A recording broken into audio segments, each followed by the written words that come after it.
looking for a full-service internet TV radio production company, discover AMP2 TV, a full-service production company that can provide all streaming videos in studio or remotely. They offer web page development, and they use all the latest platforms to help make all your business selling points more powerful. They can do remotes or live radio streaming as well as tape productions for social media platforms and television. AMP2 TV can handle all of your television needs, including closed caption for a perfect on-air telecast. Choose from a variety of creative TV and radio packages or visit one of their many studios to get your creative juices flowing. Come and see why AMP2 TV works with many major companies including Comcast, Bravo, and Fox 29, as well as individuals and businesses of all types and sizes. To see samples of their work or to find out more, visit their website at amp2.tv. That's A-M-E, the number 2.tv, or call them at 866-224-5422. Feel free to call for a quote or just a consult of how to put your business on a social media platform or radio platform, or just doing a show that is covered by all platforms. Call 866-224-5422 and make an appointment. That's 866-224-5422. The opinions expressed on the following sponsored program are strictly those of the host, guests, and callers, and not necessarily those of this station, its staff, management, or sponsors.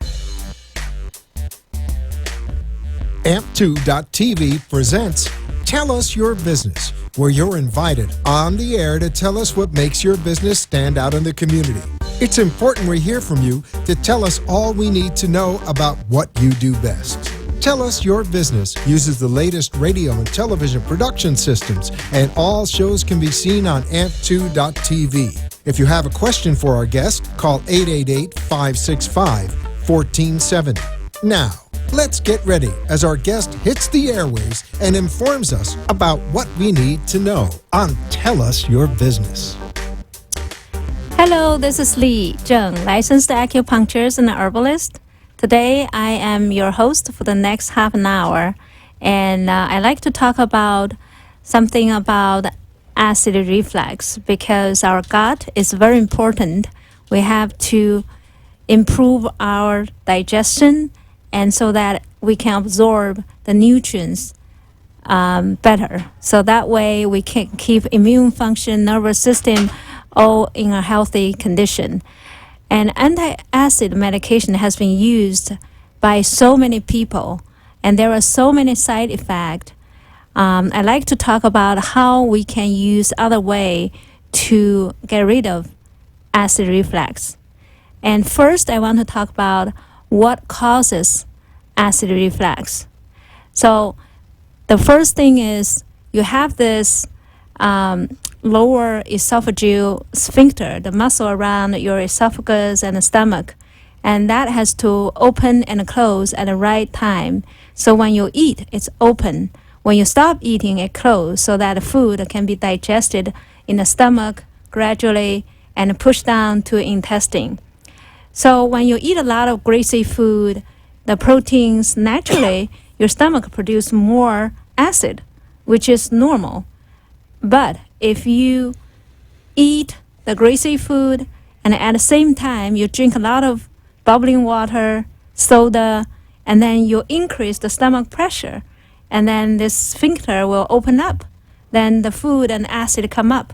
It's not because you produce too much acid, it's because your sphincter opens up because the pressure in your stomach increased too fast. So that's one thing. And the other thing is drink water right after the eat or during your eat. It's also help you increase the pressure. So you have to avoid, if you do have acid reflux, what you can do is you drink water 20 minutes before, and once you eat, wait for 2 hours. That way your enzyme can function better. If you don't digest food well, then the food will stuck here, and that fermented and producing gas and increase the pressure and opens up the sphincter. So you have acid reflux. I brought in the former Marine Daniel Kennedy, and he has been served for our country for 8 years? Yes, that's right, Lee. Yes, and he is a routine meditator, and he practiced meditation and yoga, and he fixed a lot of problems by changing the diet and exercise and weight loss. So when you have acid reflux, and what did you take, and how do you get rid of that? Well, I just noticed over the course of several years that I was gaining weight like a lot of people do, and my digestion wasn't what I had expected it to be. So, like most people, I started at CVS and I got some Tums and chewed those for a while, and they didn't quite do it. So I tried the ones like Prilosec, the pills. Oh, you did take the Prilosec. I tried all of the over-the-counter stuff, and Prilosec, how long you take? Does it really help you? not well. I just didn't feel right on them. So you feel like indigestion, or how do you feel? I can't really explain it. I just didn't feel like, it stopped the acid, but other things, I just didn't feel in balance. So I started looking at, what might be causing this. And I had to take a look at the fact that I was eating a really unhealthy diet. And in my job, I'm behind the wheel in my car, driving on the highway all the time. So breakfast would be driving through someplace and getting a muffin or a biscuit. And, I was never eating healthy, and lunch would be some kind of burger and French fries. So my thought was, well, I can either take drugs to try to make my body accept this horrible diet that I'm trying to exist on, or maybe I should look at just eating cleaner foods, and maybe that way I don't have to take the drugs. So you eventually stopped those over-counter medication, right? I did. I only took them for a few months because they didn't seem to work particularly well, and I didn't feel like that was the right way to go. I just didn't feel good on them. Yeah, you know because you practice meditation, yoga, so you're very in tune with your body. When you take the antacid for a long time, let's say 3 months, and then you reduce the acid production, and without sufficient acid, you cannot break down the proteins, you cannot absorb the vitamins and minerals. So people who take antacid for long term, they notice that their allergic reaction get worse. They can, if they have food allergies, that become worse. And if they have anxiety, they cannot drive the car across the bridge. And then they cannot stay in a closed room with other people because the oxygen level is too low. When the oxygen level is too low, and then it triggers the whole nervous system. So people get difficult to breathe, heart racing. That's the panic attack, and they have to get out of the room. And that's how antacid can influence, because it influences absorption of vitamin B6, B12, and causing the deficiency of those vitamins. And those vitamins are very critical for the nerves to function better. Without sufficient vitamin B6 and B12, then your nerves just fire up abnormally. Like normally you can stay with many people in a room, but when your nerves are hyperactive, a slightly oxygen level dropping will stimulate the whole sympathetic nerves. That makes so much sense, because I noticed that when the digestive problems were of issue, I also felt much more just out of balance, like stressed. Yeah, and you cannot cope with stress as you did before. Yeah, I could never really put a finger on what was wrong, but just by kind of changing my diet, nothing particularly radical, I just stopped eating the junk food and I started eating lots of vegetables and green leafy plants, and that seemed to have made an enormous difference in the other things in my life. And then I started sleeping better. My stomach felt better. I didn't have the acid issues. My meditation was easier to get into, and it just seemed like just changing the diet made such an impact. Yeah, and then when you eat too fast, or when you are running around and the stomach tighten up as a fist. And drinking a lot of coffee or drinking alcohol, it all make your stomach digestion slows down, and you need your stomach move regularly. It's called a peristalsis. So when it moves regularly, you push the food gradually from stomach to intestine, and then your enzyme function well. So the other thing, the ice cold water, I want to mention that, when you drink ice cold water, either before or with your food, actually you compromise your digestive enzyme. And I don't usually drink ice cold water. If I drink that, I can feel my stomach get tightened up. If I drink too fast, I got a stomach ache. That's me. You don't have the ache, but then you won't digest better. So we can drink too much water with our meals? With the meals, it's better not to drink too much. If you do have like esophageal issue, inflammation, you can sip a little bit. The best way, 20 minutes drinking before your food and 2 hours or 3 hours later. Wow. Yeah, you have to wait. But then people are saying, I can not swallow the food. But if you drink every single meal 20, 30 minutes before, you have no problem. Because you're hydrated. Yeah, you're well hydrated. Yeah, one of the things that you corrected for me was I was drinking so much coffee. Yes. I had no idea that was a bad thing. I would drink, without exaggeration, about a half a gallon of iced coffee a day. Yeah. And that's without the ice. I mean, that's how much I poured over the ice. Yeah, because the first time I treated you, I was like, you're very fit. How come your pulse is like around 75 to 85 for Marine? You're well trained, so it should be around between 60ish to 70. But then it dropped when you cut down from like how many? 5 cups? More than that. I'm not exaggerating by a half a gallon. I cut it down to 2 cups a day just in the morning. Yeah, and then that's really protect the heart, and also you sleep deeper. I did notice an improvement in my sleep. I thought I was okay because I wasn't drinking the coffee after noon. I thought that's plenty of time for the caffeine to metabolize off, but nope, apparently not. So when we get older, like especially for women after menopause, the coffee can take 16 hours to be cleared out. Wow. From the system. And then it will continue to stimulate your brain. So you can fall asleep, but you woke up. And then that interrupts your deep sleep. So that's why at a certain age, you have to change your diet. And you change your diet a lot, right? So you lost like 30 pounds or 35 pounds? About 35 pounds. And I think it's important to keep experimenting to see what works for you, because no two people are going to respond exactly the same way. But to your earlier point, sleep is so important for your digestion and your gut bacteria health and just about everything. All the repairs happen in the deep sleep, right? Yes. So in deep sleep, our body just try to repair the wear and tear, the joint. I treated many 90, 100 years old. If they're healthy, they usually sleep very well. They get up once or twice to go to bathroom, and then they fall back to sleep. So if we want to maintain our joint function, our memory, you have to digest well, sleep well.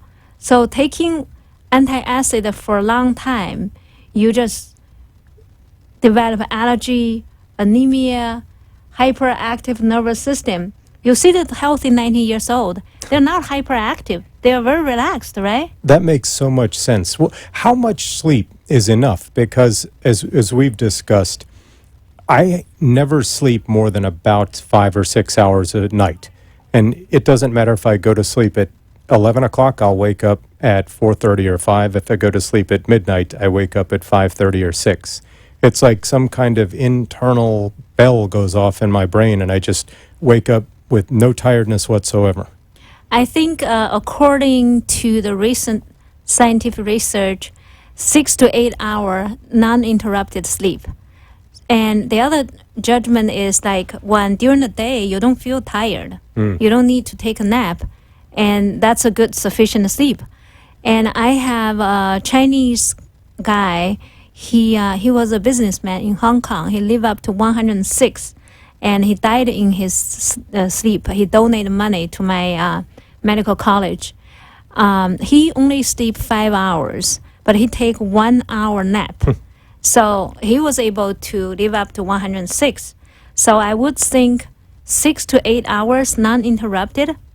But if you are not deep, like you can sleep 6 hours, but with less caffeine, you can sleep deeper and you feel differently.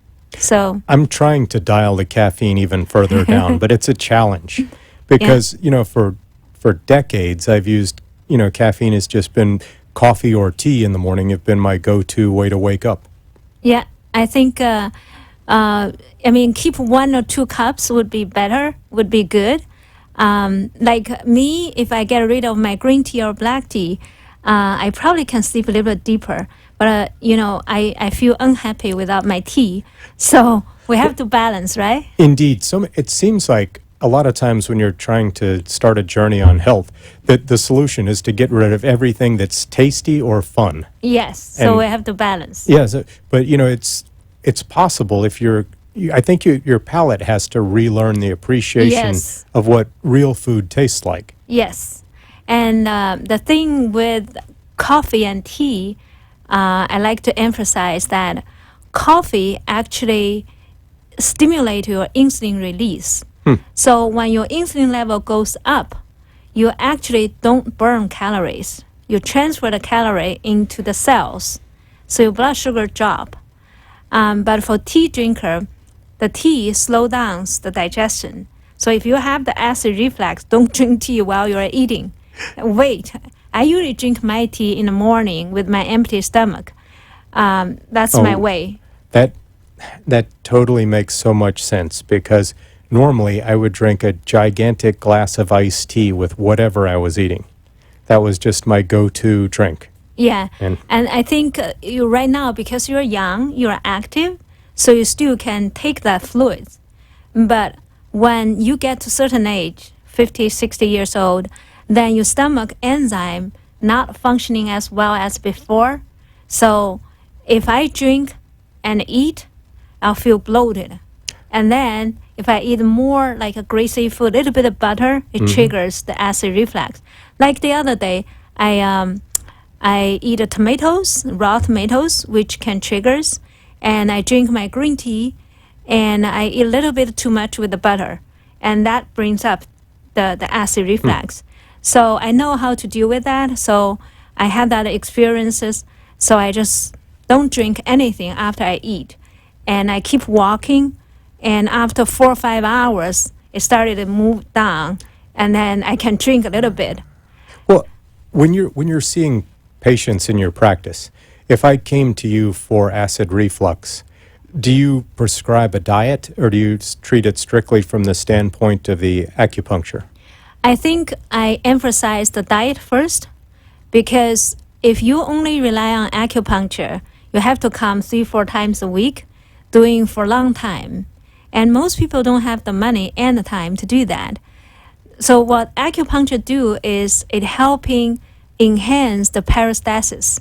So when you put needles there, you can hear your stomach moving and then move regularly and bring the energy to your stomach. So your digestive enzyme are functioning better. It started digesting food. The other things is clears up inflammation in your stomach and intestine. So when you have this memory inflammation in the stomach, then the enzyme won't function. And then, if that goes to the concept of the gut bacteria, and the increased overall health of your gut system, as we were talking about earlier, that basically everything starts with the gut, right? Yes, yeah. So if the stomach and intestine and the colon don't function well, then you eat perfect diet and then you won't digest. And the thing is that when you eat healthy diet, it's even more important to keep the function well, because junk food does not need enzyme. Junk food don't cause bloating gas, and junk food induce serotonin and dopamine right away. So you're happy, you keep eating, but you don't know it produces the inflammation in your gut in your blood vessel, in your nerves. So you're happy with this carbs and processed food, and after 1 hour, you're hungry, you keep eating, you just keep gaining weight. And that's how you lost 40 pounds by get rid of all the processed food, right? Yes, for me it was pretty obvious. I mean, if you're constantly shoveling in unhealthy food and your stomach and your gut are responding, it's not hard to figure out where the smoking gun is. Yeah. It's not like I was living a clean, healthy life from a dietary standpoint and I was still having indigestion. But I guess, so where does somebody start? Like, if someone's having these issues, do they come to you and then you sit down and counsel them on some nutrition and then start a program of acupuncture? Or? Yeah, I usually, when people come to me, they already took the antacid, Palosac or over-counter medication for a long time. And initially it works, and then it stopped working. They still have the acid and burping, and, right after eating, they have to pop up their head. I mean, you can do all of these things, but then keep taking the antacid, and then their allergy get worse, and they become, anxious, and they couldn't cope with the stress. And the worst thing is that because you couldn't digest protein and oil well, then you feel hungry all the time. That would happen to me. I would eat these big fast food meals, and then you're hungry. Or mow through a bag of cookies or chips, and then I would just basically roll over on my back and take a nap like a grizzly bear that had eaten a bunch of berries. Exactly. The sugar would just crash me completely, I guess. And it just, it was like I was on this roller coaster of hunger and feeling bad, and hunger and feeling bad. And, there would be a very brief period of time after you ate, you'd have this moment or two where you felt good, but then all of a sudden my stomach would start churning up and it was just horrible. Yeah, you have to eat more.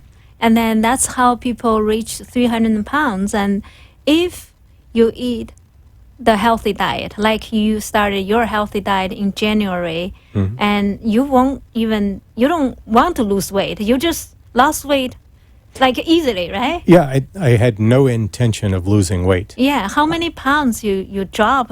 About 35 pounds. Yeah, and the average, it's 3 months, right? Yeah, it came off so quickly, and, I'm sure that's not for everyone, but just the way my physiology worked, when I cut out the really bad food and replaced it with better things, the weight just went away. Yeah, I think you don't have to be on certain diet and to starve yourself.